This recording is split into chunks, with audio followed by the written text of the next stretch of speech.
Hi, in front of me is DOOGEE N30 and today I would like to show you how you can operate vibration options on this device.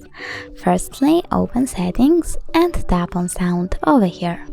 Then you need to scroll down and now you can click on the switcher next to vibrate full calls to enable or disable vibrations for your incoming calls.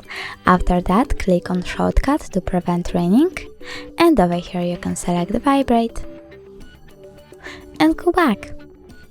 After that, click on advanced, scroll down and now you can click on the switchers next to charging sounds and vibration, touch vibration and answer vibration to disable or enable all of these vibration features.